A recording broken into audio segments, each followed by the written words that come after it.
Muy buenos días, mis hermanos, el Señor los bendiga. Qué agradable saludarlos nuevamente en esta mañana, casi mediodía. Que el Señor los bendiga a todos y cada uno de ustedes. Hay cosas imperceptibles para muchas personas, pero que, digamos, el predicador se da cuenta en el momento que sucede exacto. Y eso fue lo que sucedió hoy con la lectura de la palabra de Dios, porque sin que yo lo hubiera dicho, hay veces que uno le dice al que va a leer la palabra, venga, léalo así, o léalo asá, o pues como por dar algún impacto, o de repente le dice, no diga de dónde viene el libro, de dónde viene la cita, para crear alguna expectativa.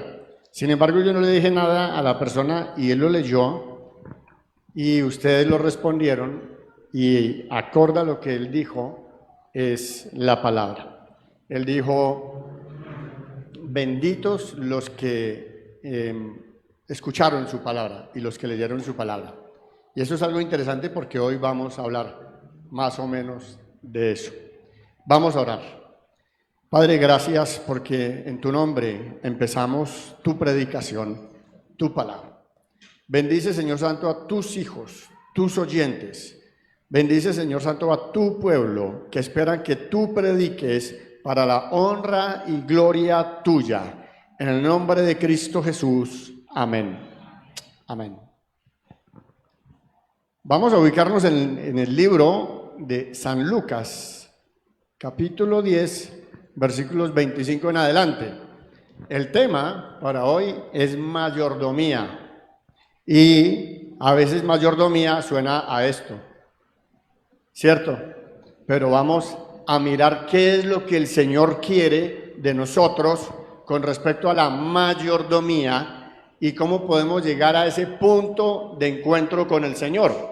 Vamos a hacer una mayordomía y usted hoy se tiene que ir para su casa, cada uno de los que están allí arriba también, cada uno de los que están escuchando en este momento, cada uno de los que nos están viendo en Facebook, bienvenidos, tiene que irse para su casa con un pensamiento, que la mayordomía debe pasar de la teoría a la práctica.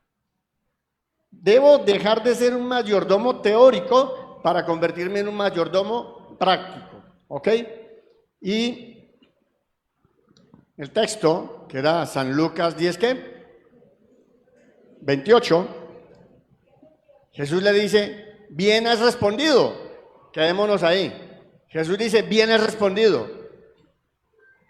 O sea, no hay nada de malo con tu respuesta.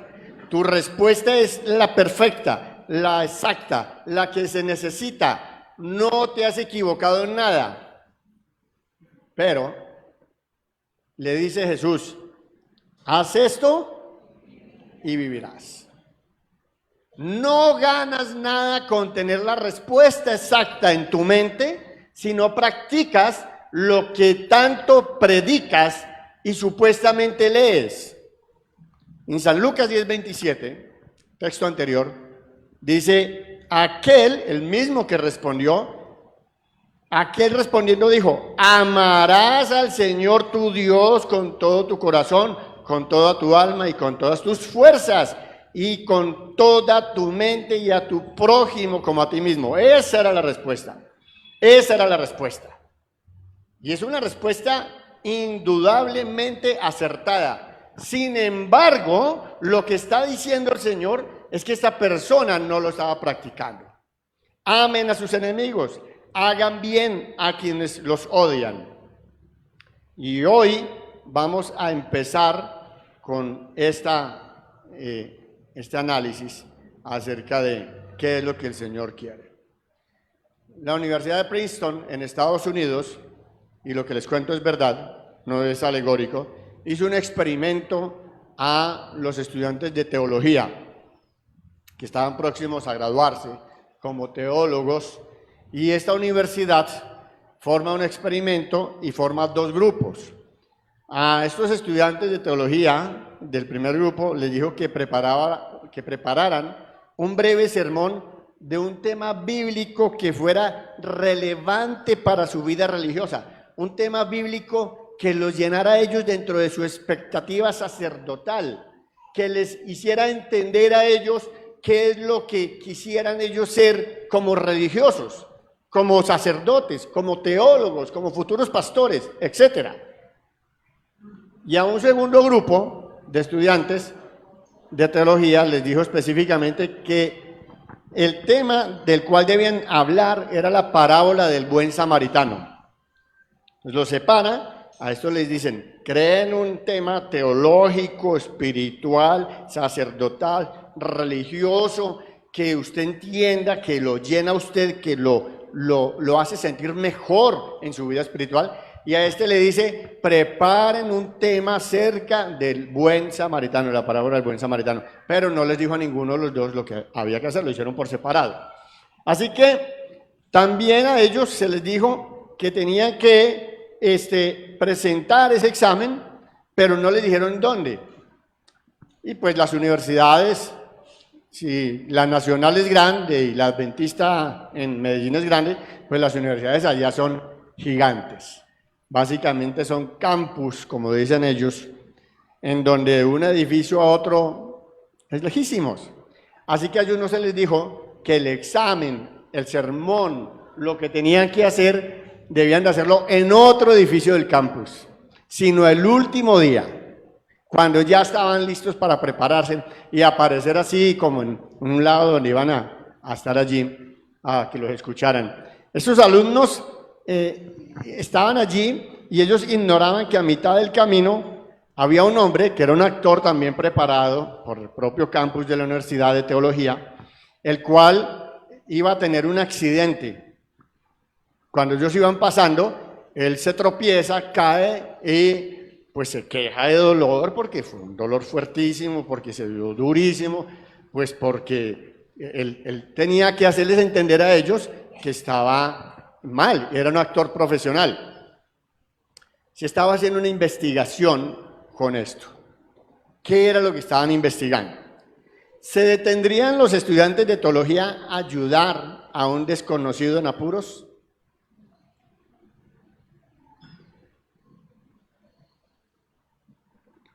De ser así, ¿cuál de los dos grupos estaría más dispuesto a detenerse y ayudar? Los que estaban preparando un tema religioso, sacerdotal, cristocéntrico, que los llena a ellos, que les hace entender que son sacerdotes de Dios Altísimo, que deben de ser buenos religiosos y buenos pastores, o aquellos a los que se les dijeron que prepararan un tema del buen samaritano. O sea, ¿quién se iba a detener a ayudar a ese hombre que ellos vieron que cayó y ellos estaban afanados, estaban apurados? ¿Ok?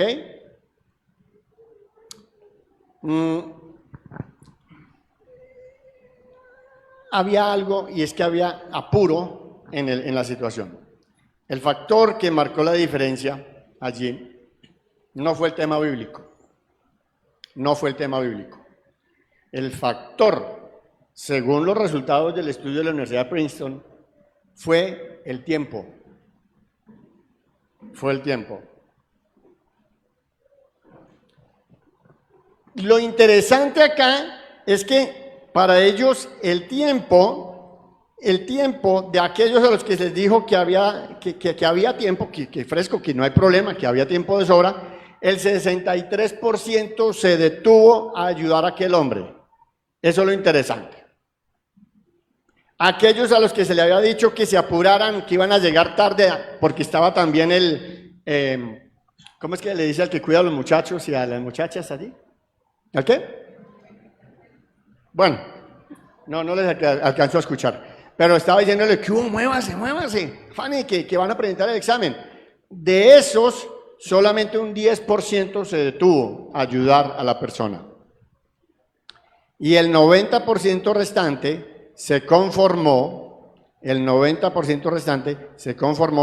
con saber que alguien había ayudado a esa persona, pero no hicieron nada más. Bueno, ya le prestaron ayuda y siguieron hacia el recinto para presentar el examen que tenían que presentar.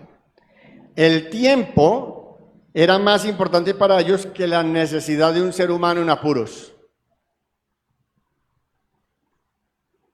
El tiempo era más importante para ellos que la necesidad de un ser humano en apuros.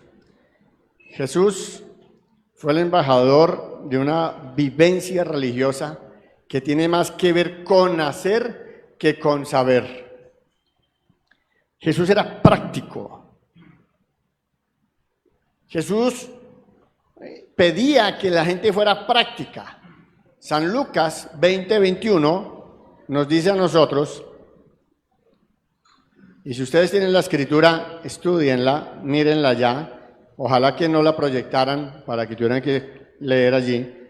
San Lucas 20:21 dice, le preguntaron diciendo, maestro, sabemos que dices si enseñas rectamente y que no haces acepción de persona, sino que enseñas el camino de Dios con verdad, o sea, con autoridad. ¿Por qué? Porque él era práctico, él no era religioso, él no era uno más dentro del montón de los rabinos, de los ascetas, etc.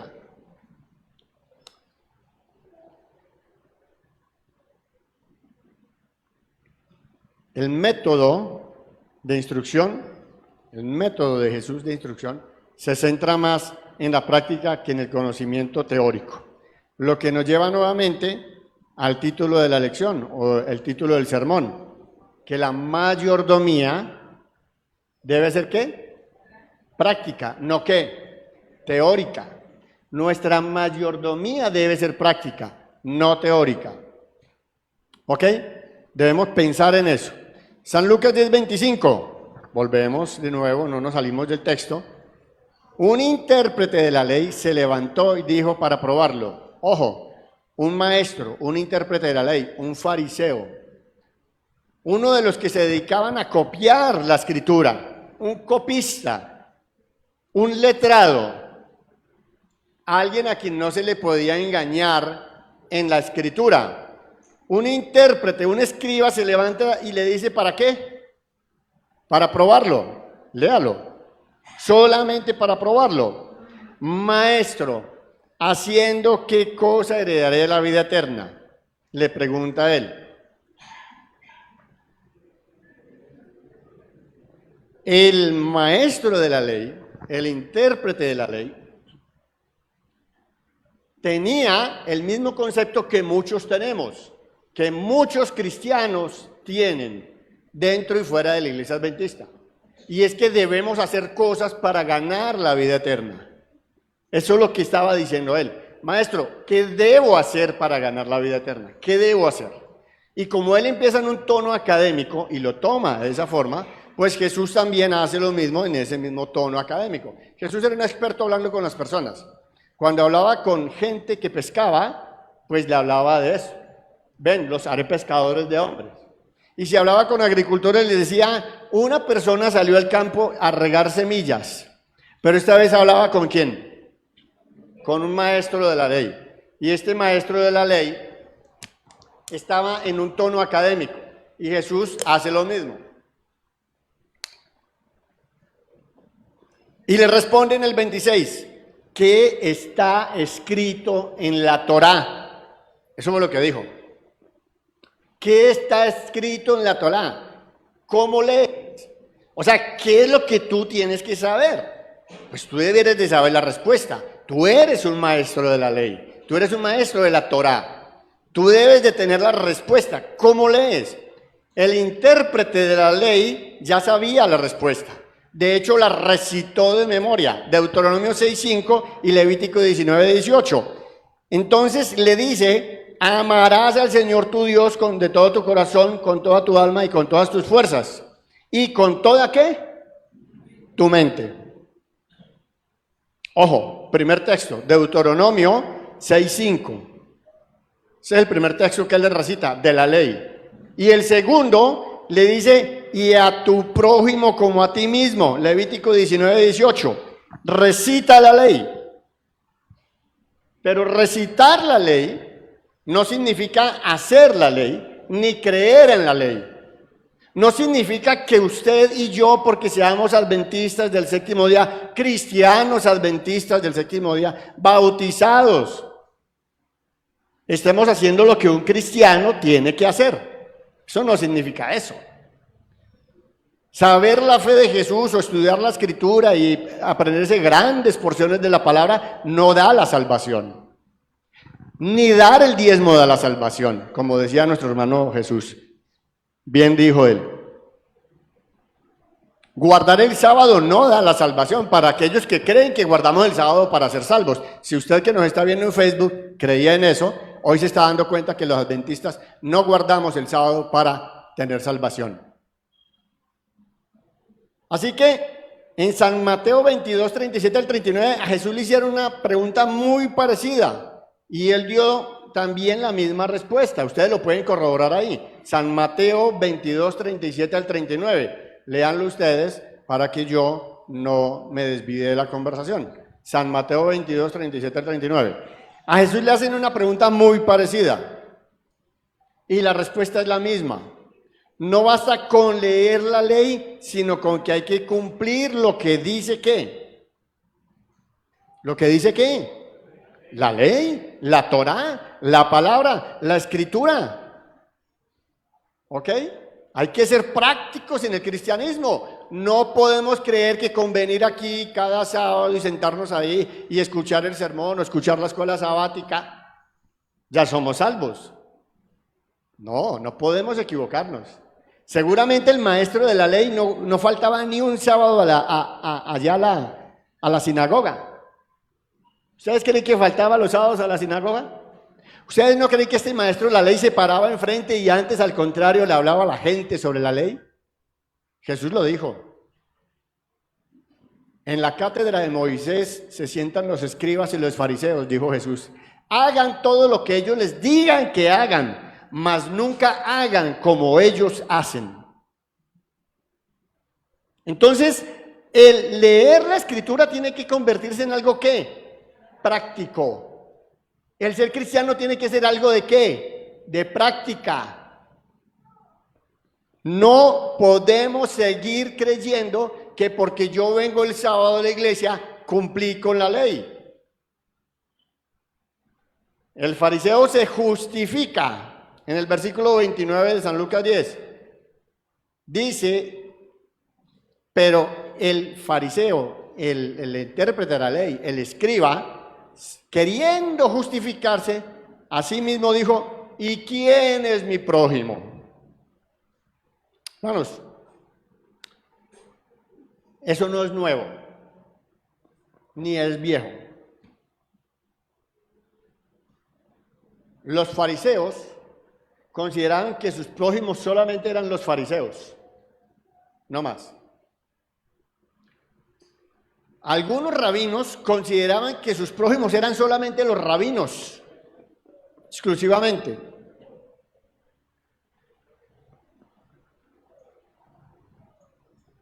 Había otro grupo allí que eran ascetas, también judíos, consideraban que solamente ellos, los esenios, eran exclusivamente sus prójimos y consideraban al resto de la gente como nada. Incluso habían rabinos que consideraban que a los pecadores, hay una palabra que es fuerte, no se les debía tener en cuenta, que se debía hacer un hoyo y dejarlos caer allí y nunca sacarlos de ahí. Eso era lo que consideraban. Así que el Señor, ante esa respuesta, le dice, queriendo justificarse quién es mi prójimo, el Señor rehúsa dar una respuesta concreta a la pregunta y en esa ocasión es que narra la historia del buen samaritano que ustedes muy bien conocen y que hemos estado estudiando, que el trimestre pasado estudiamos, que en algún momento yo les dije aquí 2 o 3 cositas, pero en esa historia él le narra y le hace la pregunta, ¿quién pues de estos 3 te parece que fue el prójimo del que cayó en manos de los ladrones? Y la respuesta del fariseo es el que tuvo compasión de él. Y es cuando Jesús le dice, pues ve y haz tú lo mismo. ¿Qué es lo que tenemos que hacer para ser buenos mayordomos? Ahí está la respuesta. Misericordiosos, compasivos, ayudar al prójimo. Pues ve y haz tú lo mismo. Haz tú lo mismo. Esa era la respuesta que Jesús tenía para él. No había nada más. Es que no puede haber otra respuesta. Lo que el escriba precisaba era hacer, es decir, vivir, practicar lo que ya había aprendido al leer los escritos sagrados. El escriba necesitaba poner en práctica lo que ya, ¿qué? ¿Lo que qué? Lo que ya sabía. No necesitaba más conocimiento. Lo que nos lleva de nuevo al título del sermón. ¿Cuál es el título del sermón? Mayordomía, de la teoría a la práctica. No se le olvide. Mayordomía, de la teoría a la práctica. Y en esta parábola de Jesús hay tres personajes. Y usted hoy, ahí sentado, y luego cuando vaya para su casa, va a tener que irse pensando, de esos tres personajes, ¿quién soy yo?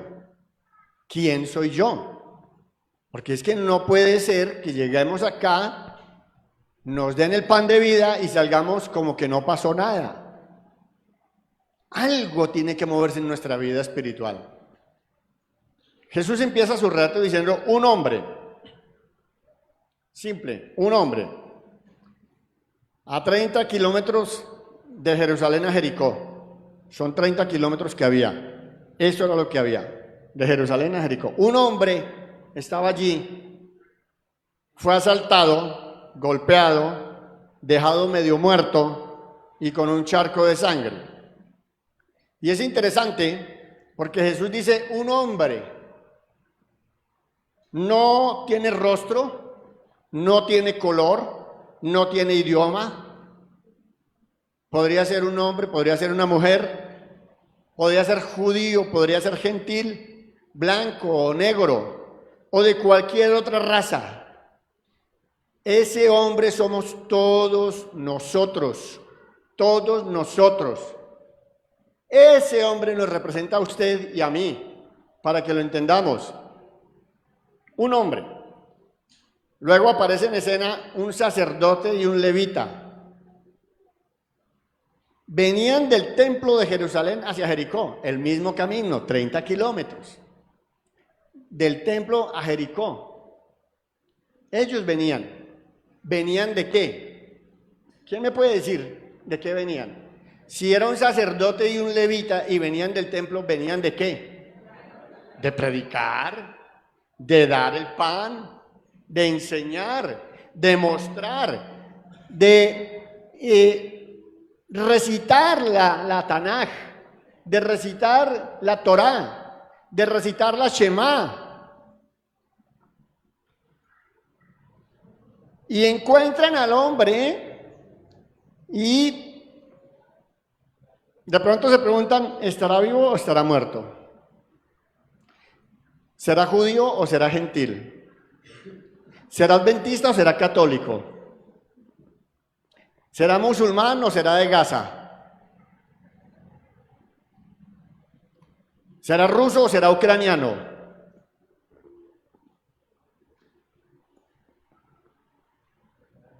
De todas maneras deciden no averiguarlo. Deje así. Es mejor no hacerlo porque en Levítico 21:1 dice que no te debes de contaminar de un muerto. Ojo, están usando la ley para justificar, recitan la ley. Levítico 21:1. No averigüemos porque no debemos contaminarnos. Venimos de Jericó, venimos de Jerusalén hacia Jericó en un estado santo. Hemos tomado la Santa Cena. Tomamos la Santa Cena. No debo contaminarme porque estoy puro. Pero se les olvidó que la escritura en Levítico 19:18 antes dice, amarás a tu prójimo como a ti mismo. Algunos dicen que uno no debe tener amor propio. la Escritura me dice que yo me debo amar muchísimo. Porque entre más amor tengo para mí, más amor tengo para ¿quién? Para los demás. Hermano, sea humilde. No demuestre tanto amor. No se ame. Despójese de usted mismo. Y la Escritura me dice, amarás a tu prójimo como a ti mismo. Entre más te ames, más amarás a los demás. Entre menos te ames, más criticarás a las personas por su forma de vestir, por su forma de hablar, por su pensamiento, porque se para así, porque se para así, porque se arrodilla, porque no se arrodilla, porque no trae falda larga, porque trae falda corta, porque no tiene amor. Estaban tan ocupados en los negocios de la religión que habían perdido de vista el verdadero sentido que significa ser servidores de Dios. Pero para desgracia de ellos, hombre sin rostro ni nacionalidad, no estaba muerto. No estaba muerto. ¿Cómo les parece? No estaba muerto. Estaba herido. Y en la escena aparece una tercera persona. ¿Quién? Un samaritano. Para los que no saben, lo digo para los que no saben, la inmensa mayoría aquí lo sabe. De pronto en Facebook algunos no lo saben, o en YouTube. Los judíos y los samaritanos no se hablaban y eran enemigos entre sí, aunque adoraban el mismo Dios. Y eso era un problema que se presentó en la época de Babilonia. Porque Israel se dividió en dos pueblos y los samarios no eran judíos, sino gente insertada, colonos, pero adoraban al Dios del cielo. Y los judíos, gente no insertada del pueblo de Dios, odiaban a los samaritanos. Interesante. Jesús era un genio, hermano, dando lecciones. Analice esto para que se dé cuenta el impacto que tuvo ese sermón, esa parábola. Ante el fracaso del sacerdote y del levita, es muy probable que sus oyentes creyeran, supusieran que el próximo a aparecer era un laico, un judío común y corriente, un judío con su familia. Y en ese momento apareció un judío que iba con su borrico, con su esposa y sus hijos. Posiblemente ellos esperaban eso. Posiblemente esperaban que les dijera algo acerca del pueblo judío. Los mismos discípulos estaban ahí escuchando, estaban esperando, expectantes. Un judío pescador. Pero en cambio el Señor sacude la mente de todos los oyentes en ese momento, que es lo que Él quiere que nosotros hoy tengamos, nuestras mentes como abiertas, sacudidas, con entendimiento, para comprender que tan solo mencionar el próximo en pasar allí fue un samaritano, el tipo más odiado de la región. Sí, judíos y samaritanos, ¿qué? No se hablan, ustedes lo saben. Cuando Jesús fue a Samaria a predicar y no lo dejaron pasar, dos discípulos le dijeron: Señor, mira, si tú quieres, no, si tienes a bien, pues nosotros somos tus discípulos, te adoramos, te amamos, mira, danos la orden, solamente diga, y oramos para que caiga fuego del cielo y los consuma, como hizo Elías, que no merecen nada más. Nada más. Pero fue un samaritano el que pasó allí. Tal vez los mismos discípulos quedaron atónitos al oír la declaración del maestro. San Lucas 10, 33 al 35 dice: pero un samaritano que iba de camino vino cerca de él y al verlo fue movido ¿a qué? ¿A qué? A misericordia. A misericordia.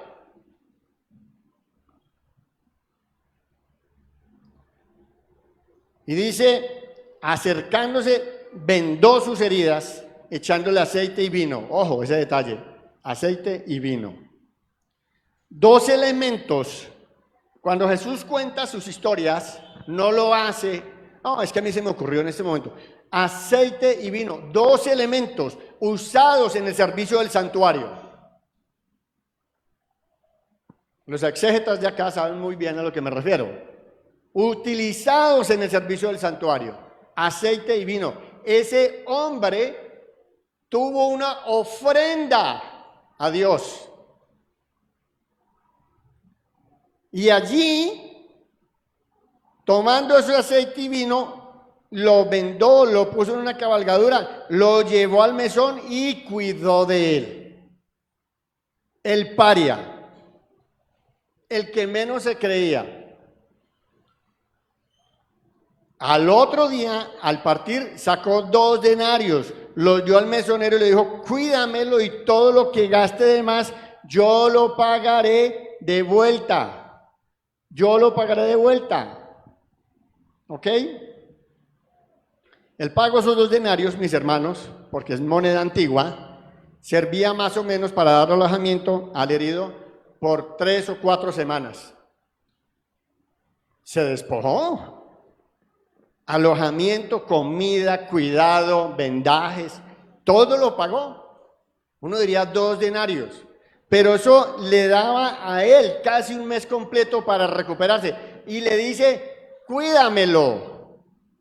Si hay algo más que pagar, cuando yo vuelva se los pago, le dijo él. Y es lo interesante. Y Jesús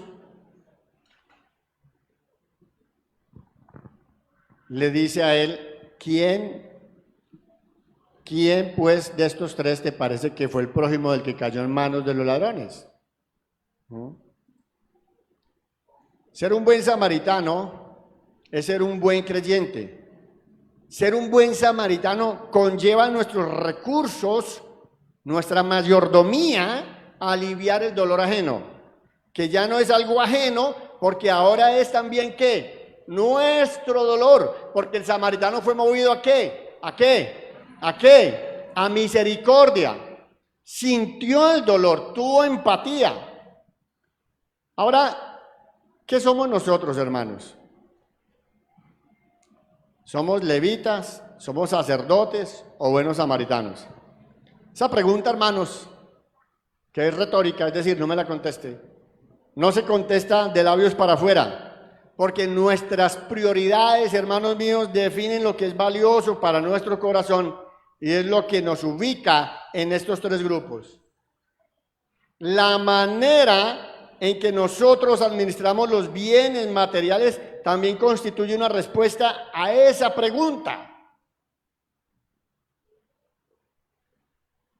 Como iglesia, hermanos, y como individuos, hemos de aceptar que no hay nada más importante que tratar con amor a nuestros semejantes. Debemos aprender a tratar con amor a las personas. Debemos aprender a ser mejores seres humanos cada día. Debemos aprender a ser mejores personas. Si no, estamos perdiendo el tiempo acá, porque Jesús no está esperando que usted no haga nada. Está esperando que usted sea movido a misericordia. Un amor que se manifiesta a través de esos actos, hermanos, es lo que el Señor quiere para nosotros. Un amor que nos hace entender que solamente cuando yo comprendo la parábola del buen samaritano y que me hace entender que no es una parábola en el pasado, sino para mí, entonces estaré utilizando mis recursos y estaré utilizando mi mayordomía de la teoría a la práctica. Hermanos, que el Señor los bendiga. Esperemos que podamos comprender esto. Vamos a orar y damos tiempo para que canten el himno final. Oremos. Después del himno final podremos ir saliendo. Padre, gracias por tu misericordia, porque tuviste primero misericordia con nosotros, tus hijos, cuando no éramos nada. Cuando todavía estábamos en el pecado, en el lodo cenagoso, mandaste a tu Hijo Jesucristo a morir en la cruz por nosotros. Hoy, Señor, te rogamos que nos ayudes a tener ese mismo sentir que hubo en Cristo Jesús para ponerlo en práctica hacia los demás. Que mis pensamientos, Señor, sean los tuyos, que mis palabras sean las que tú pones en mi vida, que mi accionar sea conducido por tu Santo Espíritu. Ayúdame, Señor, a comprender que la parábola del buen samaritano es una parábola que yo debo poner a práctica y que debo aprender a entregarme a mí mismo, a los demás, como Cristo se entregó por nosotros. En Cristo Jesús. Amén. Amén. Dios les bendiga, hermanos.